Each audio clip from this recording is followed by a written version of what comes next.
Institutional delivery, हमारे गरीब से गरीब माँ की इंस्टीट्यूशनल डिलीवरी हो, शिशु का जन्म अस्पताल में हो, इसके लिए हमने धन भी खर्च करना तय किया और व्यापक अभियान भी चलाया और उसके सुफल दिखाई भी दे रहे हैं। हम जानते हैं किसी न किसी मानसिक विकृति के कारण बेटियों को मां के कोख में ही मारने की प्रवृत्ति बढ़ गई थी। ये समाज के लिए कलंक था। हमने बेटी बचाओ अभियान चलाया और आज मुझे खुशी है कि बेटे जन्म लेते हैं उसकी तुलना में बेटियों की संख्या बढ़ रही है। ये हमारे लिए संतोष का विषय है। हमने बेटियों की रक्षा का काम किया है।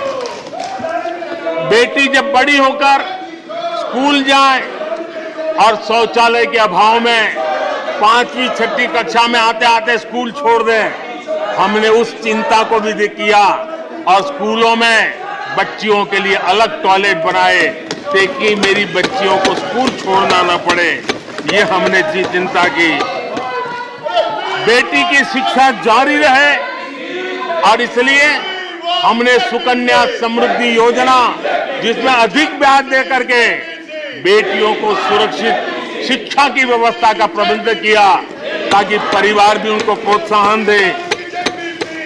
बेटी बड़ी होकर अपना काम करने के लिए बिना गारंटी मुद्रा योजना से लोन ले सके, अपने पैरों पे खड़ी हो सके। और मुझे खुशी है कि मुद्रा योजना के लाभार्थियों में 70% हमारी माताएं बेटियां हैं। हमने ये काम किया है। मां बनने के बाद भी नौकरी जारी रख सके, इसके लिए मातृत्व अवकाश में हमने वृद्धि की है, वो डेवलप कंट्रियों से भी कभी कभी ज्यादा है। ये काम हमने किया है। बेटियों के लिए हमने सैनिक स्कूल खोल दिए हैं। आदरणीय सभापति जी, आप तो स्वयं सैनिक स्कूल के विद्यार्थी रहे हैं। बेटियों को वहां एंट्री नहीं थी, वो काम भी हमने कर दिया।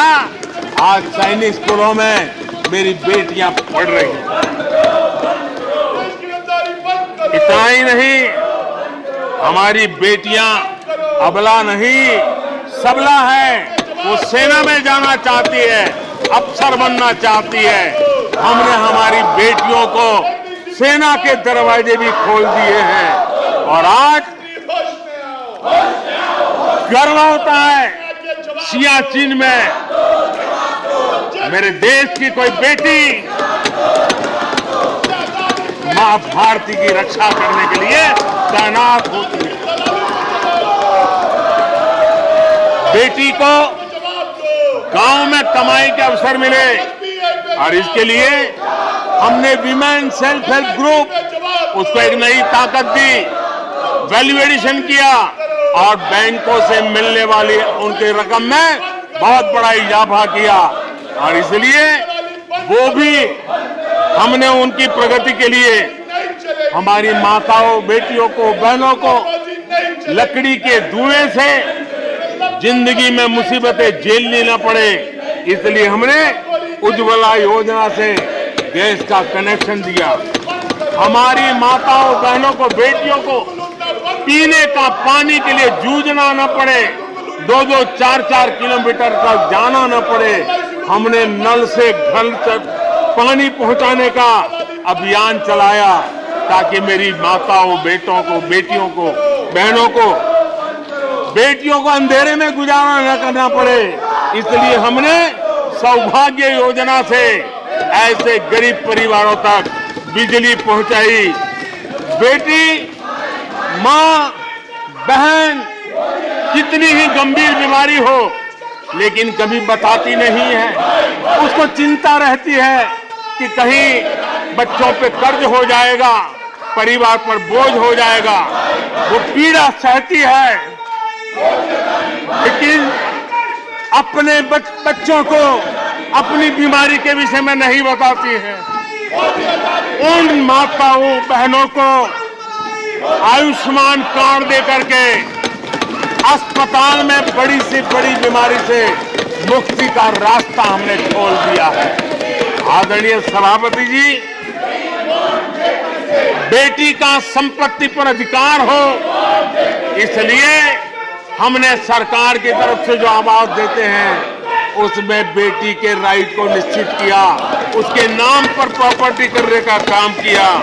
हमने महिला सशक्तिकरण के लिए हमारी माताओं बहनों को जो भी छोटी मोटी बचत कर लें, मुसीबत झेल करके बचत करना माताओं बहनों का स्वभाव होता है और वो घर में अनाज के डिब्बे में पैसे रख करके गुजारा करती है। उस मुसीबत में निकाल के हमने उसको जनधन के खाते दे दिए, बैंक में पैसा जमा करे, इसकी व्यवस्था कर दी। और आदरणीय सभापति जी, इस बजट सत्र के लिए तो गर्व की बात है कि बजट सत्र का प्रारंभ महिला राष्ट्रपति के द्वारा होता है और बजट सत्र का विधिवत प्रारंभ महिला वित्त मंत्री के अवसर पर होता है। देश में ऐसा संयोग पहले कभी नहीं आया जो आज आया है और हमारा तो प्रयास रहेगा कि ऐसे शुभ अवसर आगे भी देखने को मिले।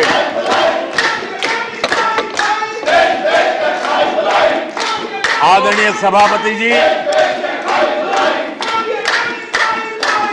जब देश को आधुनिक होना है, नए संकल्पों को पार करना है, तो हम साइंस और टेक्नोलॉजी के सामर्थ्य को नकार नहीं सकते। साइंस और टेक्नोलॉजी के महत्व को हमारी सरकार भली भांति समझती है, लेकिन हम टुकड़ों में नहीं सोचते, हम टोकनिज्म में नहीं सोचते हैं।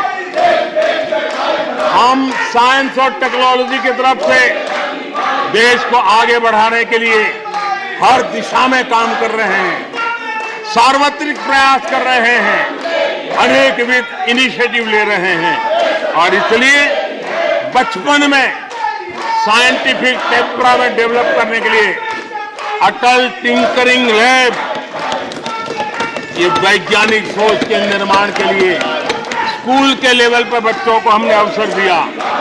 उससे थोड़ा आगे निकले, बच्चा कुछ करना शुरू कर ले, तो हमने अटल इंक्यूबेशन सेंटर खड़े किए ताकि कुछ अगर अच्छी प्रगति की है तो उसको वो वायुमंडल मिले, ताकि वो टेक्नोलॉजी में कन्वर्ट करने के लिए वो खोज, वो इनोवेशन काम आ जाए। इसके लिए हमने विज्ञान की इस प्रगति का परिणाम, हमने नीतियां बदली। स्पेस के क्षेत्र में अब प्राइवेट भागीदारी का हमने सपना पूरा किया और मुझे खुशी है मेरे देश के नौजवान आज प्राइवेट सैटेलाइट छोड़ने की ताकत रखते हैं। ये साइंस एंड टेक्नोलॉजी, आज स्टार्टअप की दुनिया जो मूलतः साइंस और टेक्नोलॉजी से जुड़ी हुई है, उसमें यूनिकॉर्न की संख्या में आज हम दुनिया में तीसरे नंबर पर पहुंच गए हैं। आदरणीय सभापति जी, आज ये देश गर्व करेगा कि सर्वाधिक पेटेंट इनोवेशन और दुनिया के बाजार में टिकता है पेटेंट, ये सबसे अधिक पेटेंट रजिस्टर करने में आज मेरे देश के नौजवान आगे आ रहे हैं। आदरणीय सभापति जी, आधार की ताकत क्या होती है वो हमारी सरकार ने आके दिखा दिया और आधार से जुड़े हुए जो विद्वान लोग हैं उन्होंने भी कहा है कि आधार के महत्व को, टेक्नोलॉजी के महत्व को 2014 के बाद समझा गया और उसके कारण वो मेहनत अब रंग ला रही है। हमने देखा है कोविड के काल में कोविन प्लेटफॉर्म 200 करोड़ वैक्सीनेशन और सर्टिफिकेट कोविन का आपके मोबाइल पर विदिन ए सेकंड आ जाता है, लेकिन दुनिया को अचंभा तब हुआ कि भारत अपनी वैक्सीन लेकर के आ गया है कोविड में। दुनिया के लोग अपनी वैक्सीन, हमारे यहाँ कोई बहुत बड़ा मार्केट था, बेचने के लिए भांति भांति के प्रेशर करते थे, आर्टिकल लिखे जाते थे टीवी में इंटरव्यू दिए जाते थे, सेमिनार किए जाते थे। इतना ही नहीं, मेरे देश के वैज्ञानिकों को बदनाम करने के लिए, उनको नीचा दिखाने के लिए कल तक प्रयास चले, कल तक प्रयास चले, कल तक प्रयास चले। और मेरे ही देश के वैज्ञानिकों ने आज दुनिया में जिसको स्वीकृति मिली है ऐसी वैक्सीन से, मेरे देशवासियों का ही नहीं 150 देशों के लोगों की आवश्यकताओं को पूरी करने का काम। ये विज्ञान के विरोधी लोग, ये टेक्नोलॉजी के विरोधी लोग,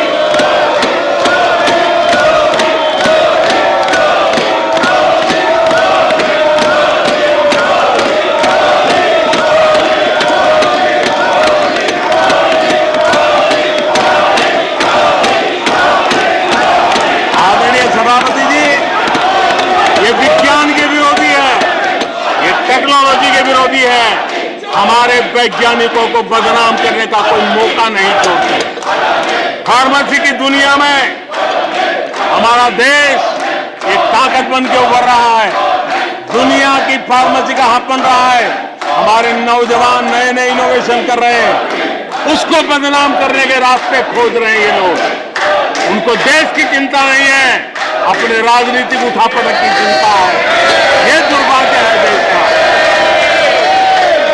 आदरणीय सभापति जी, आज मैं बाली में था, G20 देश के समूह डिजिटल इंडिया इसको समझने के लिए लालायित रहते थे। सक्सेस को पूरी दुनिया ने प्रभावित किया है।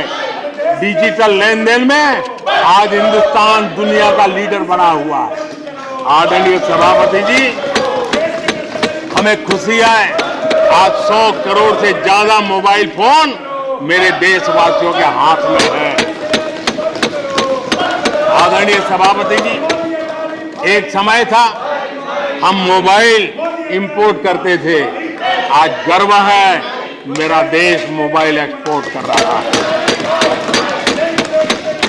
5G हो, AI हो, IoT हो, उस तकनीक को आज देश बहुत तेज गति से अपना रहा है, उसका विस्तार कर रहा है। ड्रोन, इसका इस्तेमाल सामान्य जीवन में हो, सामान्य नागरिक की भलाई हो, हमने पॉलिसी में वो बदलाव किया और दवाइयां दूर सुदूर इलाकों में ड्रोन से पहुंचाने का काम आज मेरे देश में हो रहा है। साइंस और टेक्नोलॉजी के महत्व को आज खेत में मेरा किसान ड्रोन की ट्रेनिंग लेकर के खेती में ड्रोन का क्या उपयोग हो, आज मेरे गांव में दिखाई दे रहा है। जियो स्पेशल सेक्टर में हमने दरवाजे खोल दिए। ड्रोन के लिए एक पूरा नया विकास का विस्तार करने का अवसर हमने कर दिया। आज देश में यूएन जैसे लोग चर्चा करते हैं कि दुनिया में लोगों के पास अपने पास जमीन के घर के मालिकाना हक नहीं है। यूएन की चिंता है दुनिया। भारत ने ड्रोन की मदद से, स्वामित्व योजना से गांव में, घरों में उसका नक्शा और मालिकी हक देने का काम किया है। उसको कोर्ट कचहरी के चक्करों से और कभी घर बंद हो, कोई आकर के कब्जा कर न ले, सुरक्षा का एहसास दिया है। हमने टेक्नोलॉजी का भरपूर प्रयास कॉमन मैन के लिए करने की इस दिशा में सफलता पाई है। आज देश टेक्नोलॉजी के क्षेत्र में आधुनिक विकसित भारत के सपने में उसका महत्व हम समझते हैं और इसलिए ह्यूमन रिसोर्स डेवलपमेंट, इनोवेशन, इसका महत्व बहुत है। और इसलिए दुनिया की एकमात्र फॉरेंसिक साइंस यूनिवर्सिटी हमारे देश में है। हमने गति शक्ति यूनिवर्सिटी बना करके इंफ्रास्ट्रक्चर की दुनिया में एक नई पहल की है। हमने एनर्जी यूनिवर्सिटी बना करके आज देश रिन्यूएबल एनर्जी के क्षेत्र में एक नया जंप लगाए। अभी से हमारे नौजवान तैयार हो, उस दिशा में हम कर रहे हैं। हमारे देश में टेक्नोक्रेट की तरफ, इंजीनियर्स की तरफ, साइंस की तरफ नफरत करने में कांग्रेस ने अपने शासनकाल में कोई कमी नहीं रखी है और साइंस और टेक्नोलॉजी को सम्मान देने में हमारे कार्यकाल में कोई कमी नहीं रखी है। ये हमारा रास्ता है।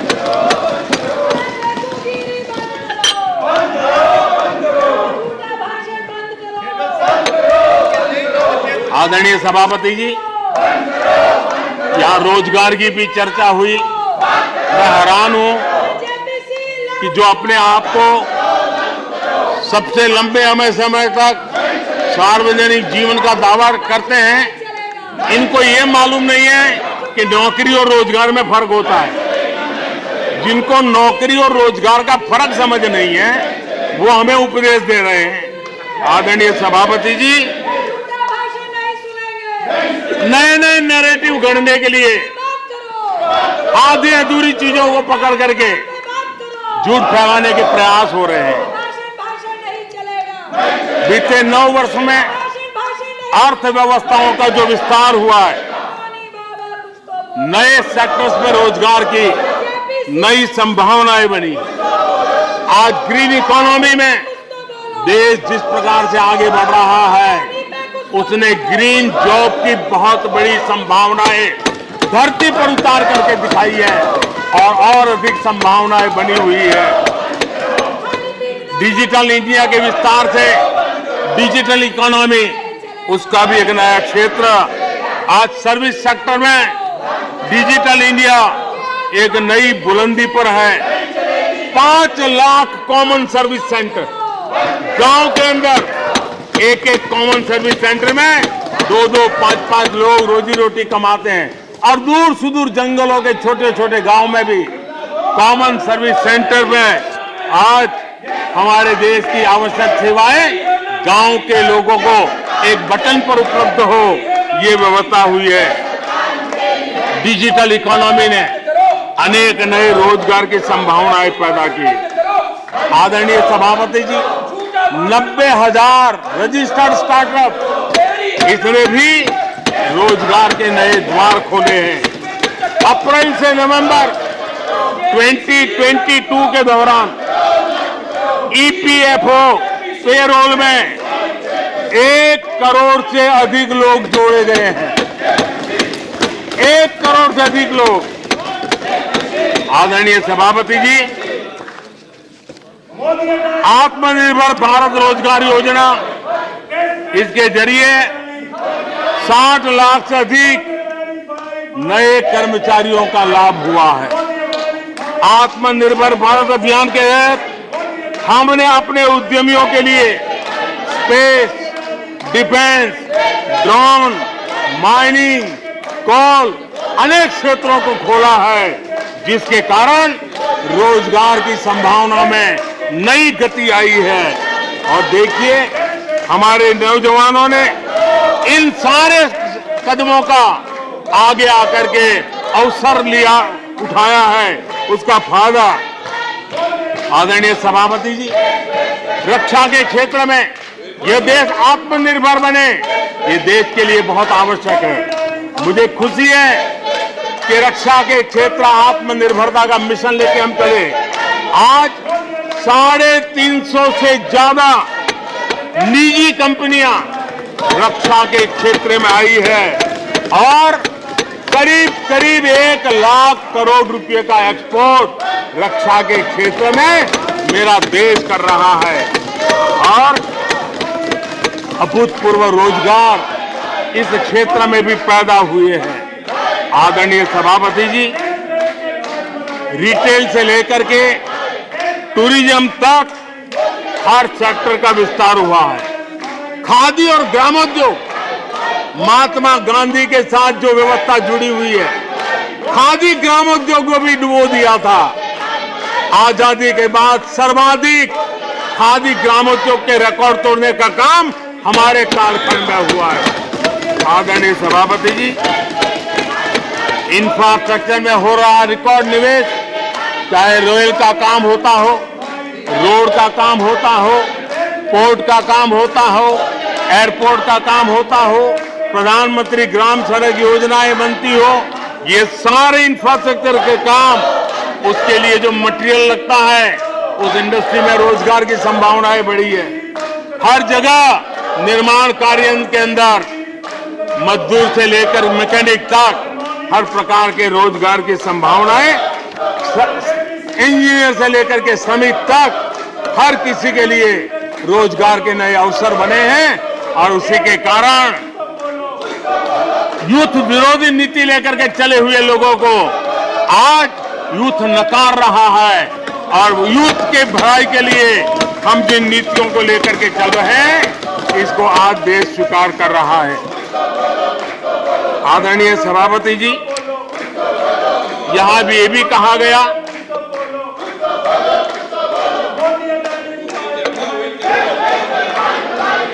आदरणीय सभापति जी, यहां ये भी कहा गया कि सरकार की योजनाओं को उनके नामों को लेकर के आपत्ति उठाई। कुछ लोगों को ये भी परेशानी है कि नामों में कुछ संस्कृत टच है, बताइए, इसकी भी परेशानी। आदरणीय सभापति जी, मैंने किसी अखबार में पढ़ा था, मैं कोई वेरीफाई तो नहीं किया है, और रिपोर्ट कह रही थी 600 जितनी सरकारी योजनाएं सिर्फ गांधी नेहरू परिवार के नाम पे है।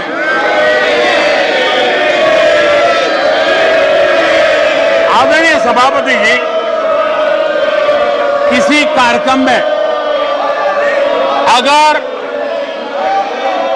नेहरू जी के नाम का उल्लेख नहीं हुआ तो कुछ लोगों के बाल खड़े हो जाते हैं, उनका लहू एकदम गर्म हो जाता है कि नेहरू जी का नाम क्यों नहीं दिया। आदरणीय सभापति जी, मैं बहुत आश्चर्य होता है कि चलो भाई, हमसे कभी छूट जाता होगा नेहरू जी का नाम, और छूट जाता होता होगा, हम ठीक भी कर लेंगे क्योंकि वो देश के पहले प्रधानमंत्री थे। लेकिन मुझे ये समझ नहीं आता है कि उनकी पीढ़ी का कोई व्यक्ति नेहरू सरनेम रखने से डरता क्यों है?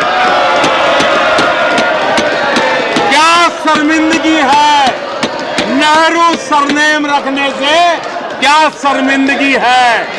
इतना बड़ा महान व्यक्तित्व अगर आपको मंजूर नहीं है, परिवार को मंजूर नहीं है, और हमारा हिसाब मांगते रहते हो। आदरणीय सभापति जी,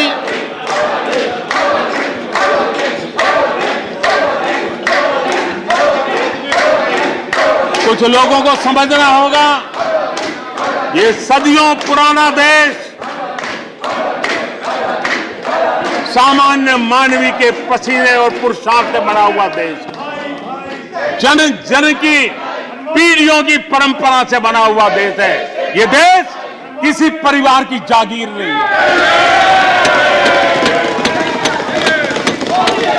हमने मेजर ध्यानचंद जी का नाम पर खेल रत्न का पुरस्कार कर दिया। अंडमान में नेताजी सुभाष के नाम पर, स्वराज के नाम पर हमने द्वीपों का नामकरण किया। हमें गर्व हो रहा है। नेताजी सुभाष बोस के योगदान के लिए देश गर्व करता है, हम गर्व करते हैं। इतना ही नहीं, जो लोग आए दिन हमारे देश की सेना को नीचा दिखाने का मौका नहीं छोड़ते, हमने इन द्वीपों को परमवीर चक्र प्राप्त करने वाले सेनानियों के नाम कर दिया। आने वाली सदियों तक कोई हिमालय की चोटी एक एवरेस्ट व्यक्ति के नाम पर एवरेस्ट बन गई। मेरे द्वीप समूह, मेरे परमवीर चक्र विजेता, मेरे देश के सेनानियों के नाम कर दिया। ये हमारी श्रद्धा है, ये हमारी भक्ति है, और उसको लेकर के हम चलते हैं। आदरणीय और इससे आपको तकलीफ है और तकलीफ व्यक्त भी हो रही है। हर एक की तकलीफ व्यक्त करने के रास्ते अलग होंगे। हमारा रास्ता है सकारात्मक। कभी कभी अब ये सदन है, एक प्रकार से राज्यों का महात्मा है। हम पर ऐसे भी आरोप लगाए जाते हैं कि हम राज्यों को परेशान करते हैं। आदरणीय सभापति जी, मैं लंबे अरसे तक राज्य का मुख्यमंत्री रह करके आया हूं। फेडरलिज्म का क्या महत्व होता है वो भली भांति समझता है, उसको जी करके आया हूं। और इसलिए हमने कोऑपरेटिव कॉम्पिटिटिव फेडरलिज्म पर बल दिया है। आओ हम पर्दा करें, हम आगे बढ़े, हम सहयोग करें, हम आगे बढ़े, उस दिशा में हम चले हैं। हमने हमारी नीतियों में नेशनल प्रोग्रेस का भी ध्यान रखा है और रीजनल एस्पिरेशन को भी एड्रेस किया है। National progress and regional aspiration, इसका परफेक्ट कॉम्बिनेशन हमारी नीतियों में दिखा है, क्योंकि हम सब मिलकर के 2047 तक एक विकसित भारत का सपना पूरा करने के लिए चल पड़े हैं। लेकिन जो लोग आज विपक्ष में बैठे हैं, उन्होंने तो राज्यों के अधिकारों की धज्जियां उड़ा दी। जरा मैं कच्चा चिट्ठा आज खोलना चाहता हूं।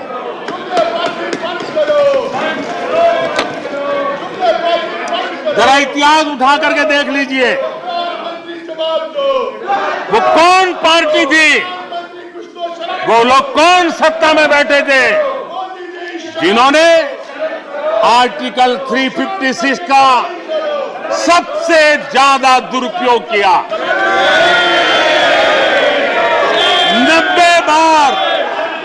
90 बार चुनी हुई सरकारों को गिरा दिया।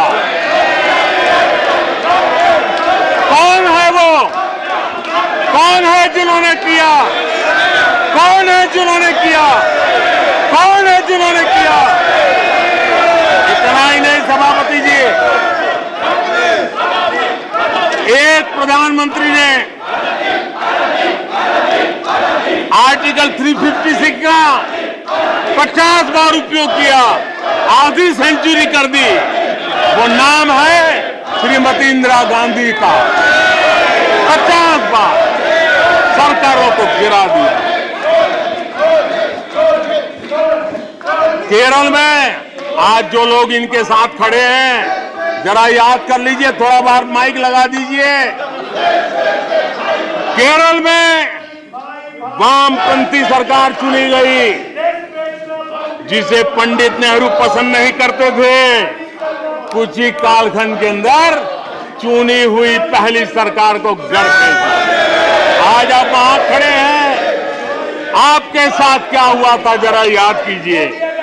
आदरणीय सभापति जी, जरा डीएमके के मित्रों को भी बताता हूं, तमिलनाडु में एमजीआर और करुणानिधि जैसे दिग्गजों की सरकारें, उन सरकारों को भी इन्हीं कांग्रेस वालों ने बर्खास्त कर दिया। एमजीआर की आत्मा देखती होगी आप कहां खड़े हो। यहां पर पीछे बैठे हैं इस सदन के वरिष्ठ सदस्य और जिनको मैं हमेशा एक आदरणीय नेता मानता हूं, श्रीमान शरद पवार जी। 1980 में शरद पवार जी का आयु 35-40 साल की थी। एक नौजवान मुख्यमंत्री महाराष्ट्र की सेवा करने के लिए निकला था, उनकी सरकार को भी गिरा दिया गया और आज वो वहां है। आज वो वहां है। हर क्षेत्रीय नेता को उन्होंने परेशान किया और एनटीआर के साथ क्या किया। यहां कुछ लोग आज कपड़े बदले होंगे, नाम बदला होगा, ज्योतिषियों की सूचना के अनुसार नाम बदला होगा, लेकिन कभी वो भी उनके साथ थे। उस एनटीआर की सरकार को, और वो तबीयत के लिए अमेरिका गए थे, अपने हेल्थ के लिए गए थे। आपने एनटीआर की सरकार को गिराने का प्रयास किया। ये कांग्रेस की राजनीति का स्तर था। आदरणीय सभापति जी, अखबार निकाल के देख लीजिए, हर अखबार लिखता था कि राजभवनों को कांग्रेस के दफ्तर बना दिए गए हैं, कांग्रेस के हेडक्वार्टर बना दिए गए। 2005 में झारखंड में एनडीए के पास ज्यादा सीटें थी, लेकिन गवर्नर ने यूपीओ को शपथ के लिए बुला लिया था। 1982 में हरियाणा में भाजपा और देवीलाल के पास प्री पोल उनका एग्रीमेंट था, उसके बावजूद भी गवर्नर ने कांग्रेस की सरकार के लिए निमंत्रण कर दिया था। ये कांग्रेस के पाप, और आज देश को गुमराह करने की बातें कर रहे हैं। आदरणीय सभापति जी, मैं एक बात को जानना चाहता हूं, मैं एक गंभीर विषय की ओर अब ध्यान देना भी चाहता हूं। महत्वपूर्ण विषयों को मैंने स्पर्श किया है, और आज देश में आर्थिक नीतियों की जिनको समझ नहीं है, जो 24 घंटा राजनीति के सिवाय कुछ सोचते नहीं है, जो सत्ता के खेल खेलना यही जिनको सार्वजनिक जीवन का काम दिखता है, उन्होंने अर्थनीति को अनर्थ नीति में परिवर्तित कर दिया। मैं उनको चेतावनी देना चाहता हूं, और मैं इस सदन की गंभीरता के साथ उनसे कहना चाहता हूं कि अपने रिस्पेक्टिव स्टेट को जाके समझाएं कि ये गलत रास्ते पर न चले जाएं। हम हमारे पड़ोस के देशों का हाल देख रहे हैं कि वहां पर क्या हाल हुआ है, अनाप शनाप कर्ज लेकर के किस प्रकार के देशों को डुबो दिए गए। आज हमारे देश में भी तत्कालीन लाभ के लिए अगर भुगतान करेगा तो आने वाली पीढ़ी करेगी। हम तो कर्ज करो जीपीओ वाला खेल आने वाला देखेगा। ये कुछ राज्यों ने अपनाया है, वो उनका तो तबाह कर देंगे, देश को भी बर्बाद कर देंगे। अब देश अब कर्ज के तले दबते जा रहे हैं। ये देश आज दुनिया में उनको कर्ज देने के लिए कोई तैयार नहीं है। ये मुसीबतों से गुजर रहे हैं। मैं राजनीतिक वैचारिक मतभेद हो सकते हैं, दलों के विषय में एक दूसरे के प्रति टीका टिप्पणी हो सकती है, लेकिन देश की आर्थिक सेहत के साथ खिलवाड़ मत कीजिए। आर्थिक सेहत के साथ खिलवाड़ मत कीजिए। आप ऐसा कोई पाप मत कीजिए जो आपके बच्चों के अधिकारों को छीन ले और आज अपना मौज कर लें और बच्चों के नसीब में बर्बादी छोड़ के चले जाए। ऐसा करके न जाए। आज आपको पॉलिटिकली सूट कर, मैंने तो देखा एक सरकार, एक मुख्यमंत्री ने बयान दिया कि भाई अब ठीक है, मैं तो निर्णय करता हूं, अभी मुसीबत मुझे कहां आएगी, 2030-32 के बाद आएगी, जो आएगा वो भुगतेगा। क्या कोई देश ऐसे चलता है क्या? लेकिन ये जो वृत्ति बन रही है वो बहुत चिंता का विषय है। आदरणीय सभापति जी, देश की आर्थिक सेहत के लिए राज्यों ने भी अपनी आर्थिक सेहत के संबंध में डिसिप्लिन का रास्ता चुनना पड़ेगा, और तभी जाकर के वे राज्य भी इस विकास की यात्रा का लाभ ले पाएंगे और उनके राज्यों के नागरिकों का भला करने में हमें भी सुविधा हो जाएगी, ताकि हम उन तक लाभ पहुंचाना चाहते हैं।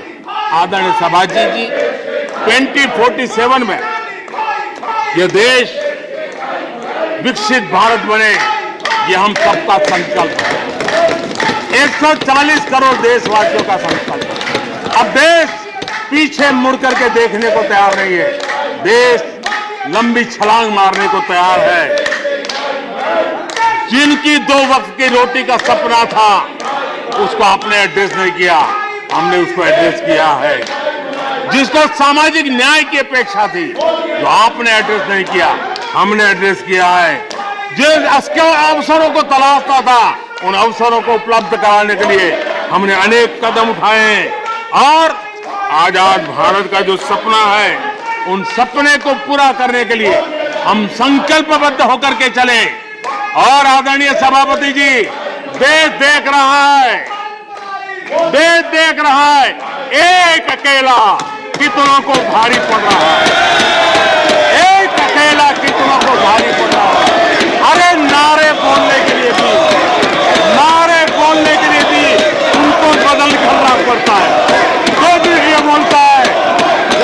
फर्ज से आवाज की जवाब देना।